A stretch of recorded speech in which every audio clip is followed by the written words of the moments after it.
દોસ્તો, મારી ગુજ્જુની મોજ ચેનલમાં આપનું સ્વાગત છે। આજના વિડીયોમાં આપણે વાત કરવા જઈ રહ્યા છીએ કે જુઓ, સરગાસણથી કરણજીના મોટા ભાઈ જે છે એ આજે દિવ્યાંશને મળવા માટે આવ્યા। તો દોસ્તો, શું કાજલબેને આજે જવાનું છે કે ખાલી તેઓ દિવ્યાંશને ભેગા થવા માટે જ આવ્યા હતા? ઘરમાં આ કેરીનું બોક્સ કોણ લાવ્યું? અને દોસ્તો, ગુડ્ડુને આજે બધા લોકોએ શું પજવી એટલે કે ખીજાવી? અને કાજલબેની બાએ આજે એકદમ ટેસ્ટી ચટાકેદાર શાકનું શાક બનાવી લીધું? અને આ રાકેશભાઈ આજે પીપળામાં કેમ ઘૂસાઈ ગયા છે? તો આ બધા જ પ્રશ્નોના જવાબ મળશે તમને મારા આ વિડીયોમાં। મારી ચેનલ ઉપર નવા હોય તો ચેનલને ફટાફટ લાઈક, શેર અને સબસ્ક્રાઇબ કરી દો। Full video in Thakor family blog channel દોસ્તો, ફૂલ વિડીયોની લિંક ડિસ્ક્રિપ્શનમાં મૂકેલી છે, ત્યાં જઈ તમે આખો વિડીયો વોચ કરી શકો છો। આવી ટૂંકી ટચુકડી લાઈવ લેટેસ્ટ એન્ડ ટ્રેન્ડિંગ માહિતી મેળવવા કરી દો મારી ચેનલને ફટાફટ સબસ્ક્રાઇબ। તો ચાલો દોસ્તો, વધારે રાહ ન જોતા આપણે વિડીયોની શરૂઆત કરી દઈએ છીએ। તમે વિડીયોમાં લાઈવ જુઓ કે કાજલબેની બા તો રસોડાનું કામ સંભાળી લીધું છે। આજે તો એકદમ ચટાકેદાર, ટેસ્ટી અને યુનિક ટાઈપનું શાક બનાવી રહ્યા છે।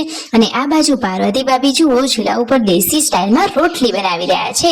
તો અહીંયા ચૂલા ઉપર ગરમા ગરમ રોટલી થઈ રહી છે અને જુઓ, અંદર કાજલબેની બા શાકના વઘારની તૈયારીઓ કરી રહ્યા છે। આજે તો બની રહ્યું છે બાફેલા બટાકા અને વાલનું શાક। તો જુઓ કઈ રીતે બનાવ્યું, આખી રીત વિધિસરની તમને આ વિડીયોમાં જોવા મળશે। રાકેશભાઈ કહે છે કે આજે તો મારી કાજલબેની બાને હું જ શાક બનાવતા શીખવાડું છું। કાજલબેની બા કહે છે, વાહ વાહ ભાઈ, રોજ હું શાક બનાવું છું છતાં મને જ ના આવડે। જુઓ, કાજલબેની બાની આ એક ટ્રીક યુનિક છે। એક વાટકામાં તેઓ બધા જ મસાલા લઈ લે છે, પછી પાણીમાં મિક્સ કરી પછી શાકમાં ઉમેરે છે। સૌપ્રથમ જુઓ, તેમને આ કઢાઈમાં તેલ લઈ લીધું છે અને તેલની અંદર રાઈ જીરાનો વઘાર કર્યો અને પછી આ શું થયું તમને ખબર છે? અરે તમે વિડીયોમાં જુઓ તો ખરા। તો જુઓ, એ વઘાર કરી અને પછી અંદર શું એડ કરી રહ્યા છે? તો જુઓ, સરસ મજાનો આ રાઈ જીરાનો વઘાર કરી સરસ મજાનો એને ફૂટવા દીધું અને પછી અંદર કઢી પત્તા એડ કરી લીધા અને એના પછી ડુંગળી કે લસણ મરચાં? અરે દોસ્તો, પહેલા તો નાખવાની છે ડુંગળી। તો જુઓ, કાજલબેની બાએ પહેલા લસણ મરચું લીધું હતું, પછી રાકેશભાઈએ કહ્યું કે ડુંગળી નાખો, તો ડુંગળી નાખી દીધી અને ડુંગળીને સરસ મજાની સાતળવા દીધી અને પછી લસણ મરચાં નાખી અને શાક નાખીને મસ્ત મજાનું ટેસ્ટી શાક બનાવી દીધું। અને જુઓ, રાકેશભાઈ તો ગાડીમાં બચ્ચા પાર્ટીને લઈને ગયા આઈસ્ક્રીમ ખવડાવવા માટે। તો દોસ્તો, યશુને તો જુઓ મોઢામાં ચાંદી પડી છે, તો બિચારી લાડકી દીકરી કશું ખાઈ જ શકતી નથી, એટલા માટે તેને આઈસ્ક્રીમ ખવડાવવા માટે લઈ ગયા હતા।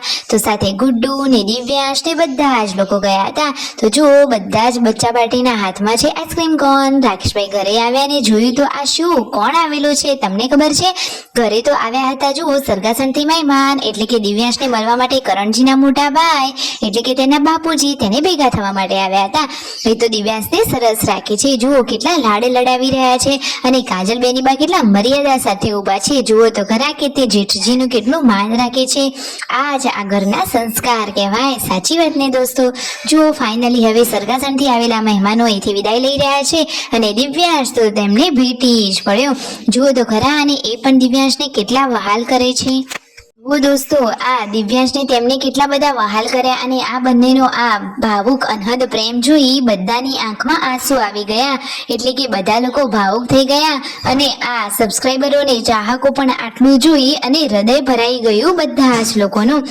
ફાઇનલી હવે તેઓ અહીંથી વિદાય લઈ રહ્યા છે અને દિવ્યાંશને કહે છે કે દિવ્યાંશ, ચલ મારી સાથે, હું તને લઈ જાઉં। તો દિવ્યાંશ કહે છે કે ના રે, મારે તો મામાના ઘરે હજુ રહેવાનું છે અને મામાની સાથે હજુ તો વોટર પાર્ક જવાનું છે। વોટર પાર્ક જઈ મામાના ઘરે રહી અને પછી જ હું આવીશ, એટલે દિવસ સુધી સ્કૂલો પણ ખુલી જશે। જ્યારે સ્કૂલ ખુલવાનો ટાઈમ થશે ત્યારે દિવ્યાંશ ભાણાભાઈ સરગાસણ જશે। ફાઇનલી મહેમાનો હવે ઘરે ગયા અને બધા લોકો મૂકીને હવે રિટર્ન આવ્યા। જુઓ, શિલ્પા ભાભી તો બપોરનું જમવાનું જમી રહ્યા છે। સરસ મજાનું બટાકાનું અને વાલનું ચટાકેદાર ટેસ્ટી શાક બનાવેલું હતું અને રાકેશભાઈ તૈયાર થઈને અત્યારે ક્યાં ચાલ્યા આટલી ગરમીમાં? એ તો શોપિંગ કરવા માટે ગયા હતા। તો જુઓ, ઘઉં ભરવા માટેની આ મોટી મોટી પોલિથીનની થેલીઓ તેમને લઈ લીધી છે। ફાઇનલી બીજી બધી જે શોપિંગ કરવાની હતી એ બધી જ તેઓ કરી રહ્યા છે। અને દોસ્તો, આટલી ગરમીમાં શોપિંગ કરીને ઘરે આવ્યા અને કાજલબેની બા અને તેમના મમ્મી તો અહીંયા બેઠા છે।